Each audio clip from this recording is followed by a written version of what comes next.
गुनाह पर फतह, रूहानी जंग में जीत कैसे मुमकिन है। एपिसोड 4। दोस्तों, क्या आपने कभी महसूस किया है कि जैसे दिल में दो आवाजें चल रही हों? एक कहती है यह गलत है, मत करो, और दूसरी कहती है एक बार कुछ नहीं होता। यही है रूहानी जंग, गुनाह और रास्तबाजी के दरमियान जंग। हम सब इस जंग में हैं, लेकिन सवाल यह है कि क्या वाकई गुनाह पर फतह मुमकिन है। आज हम देखेंगे कि बाइबल और कुरान दोनों इस जंग को कैसे बयान करते हैं और खुदा हमें जीतने की कुव्वत कैसे देता है। कुरान में गुनाह और नफ्स की जंग। कुरान इंसान के अंदर दो कुव्वतों की बात करता है, एक नेकी की दावत देती है, दूसरी बुराई की। सूरतुल शम्स 91:7-10। और नफ्स की कसम, जिसे अल्लाह ने दुरुस्त बनाया, फिर उसे बदी और नेकी का शऊर दिया। बेशक वो कामयाब हुआ जिसने उसे पाक किया, और नामुराद हुआ जिसने उसे आलूदा किया। यहां नफ्स एक मैदान जंग है, जहां फैसला हम करते हैं कि किस आवाज को सुनना है। कुरान ये भी कहता है, सूरतुल अनकबूत 29:69, और जो हमारी राह में कोशिश करते हैं, हम जरूर उन्हें अपने रास्ते दिखाते हैं। यानी खुदा मदद देता है, लेकिन पहला कदम बंदे को खुद उठाना होता है। बाइबल में रूहानी जंग और फतह। बाइबल हमें बताती है कि यह जंग सिर्फ जिस्मानी नहीं बल्कि रूहानी है। यसू ने खुद इस जंग को लड़ी, बियाबान में शैतान के मुकाबले में, मत्ती 4:1-11, और हर हमले का जवाब खुदा के कलाम से दिया, अफसियों 6:12।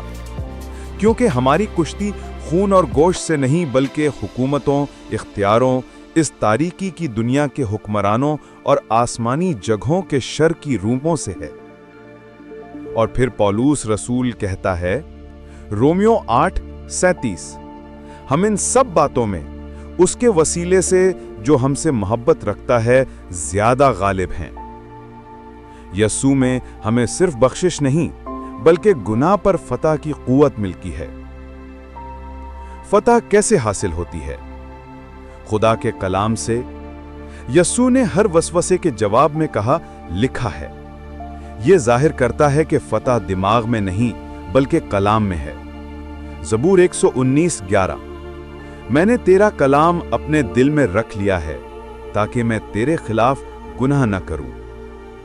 दुआ और रूहुल कुदुस के वसीले से। कुरान कहता है, सूरतुल गाफिर 40:60, तुम मुझसे दुआ करो, मैं तुम्हारी दुआ कबूल करूंगा। और बाइबल कहती है, गलतियों 5:16, रूह के मुताबिक चलो तो तुम जिस्म की ख्वाहिश को पूरा नहीं करोगे। यानी फतह हमारी कोशिश से नहीं बल्कि रूह की रहनुमाई से आती है। तौबा और आजिजी से। 1 यूहन्ना 1:9, अगर हम अपने गुनाहों का इकरार करें तो वो वफादार और आदिल है कि हमारे गुनाह मुआफ करे और हमें सारी नारास्ती से पाक करे। कुरान भी यही उसूल देता है, सूरतुल फुरकान 25:70, मगर जो तौबा करे, ईमान लाए और नेक अमल करे, अल्लाह उनकी बुराइयों को नेकियों में बदल देता है। क्या खूबसूरत हमाहंगी है कि खुदा न सिर्फ माफ करता है बल्कि बदल देता है। गुनाह पर फतह का राज, अंदरूनी तब्दीली। दोस्तों, शैतान हमें बाहर से गिराता है मगर खुदा हमें अंदर से उठाता है। जब रूहुल कुदुस दिल में आता है तो वो सिर्फ तसल्ली नहीं देता बल्कि ताकत देता है। ताकत ना कहने की, ताकत सच पर कायम रहने की।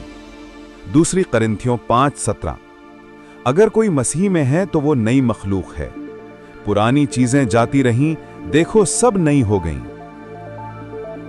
दोस्तों, गुनाह पर फतह मुमकिन है मगर अपनी ताकत से नहीं। ये मुमकिन है जब हम खुद को खुदा के हवाले कर दें। कुरान कहता है, अल्लाह उन लोगों के साथ है जो सब्र करते हैं, बकरा 2:153। और बाइबल कहती है, मेरी कुव्वत कमजोरी में कामिल होती है, दूसरी करिन्थियों 12:9। लिहाजा अगर आप रूहानी जंग में हैं तो हौसला न हारें। खुदा आपके साथ लड़ रहा है और मसीह में आप पहले ही फातेह हैं। हमारी मज़ीद वीडियो देखने के लिए हमारे YouTube चैनल और Facebook को देखें और अपनी गलतफहमी दूर करने के लिए हमारे इस Gmail और हमारे इस WhatsApp नंबर पे रब्ता करें।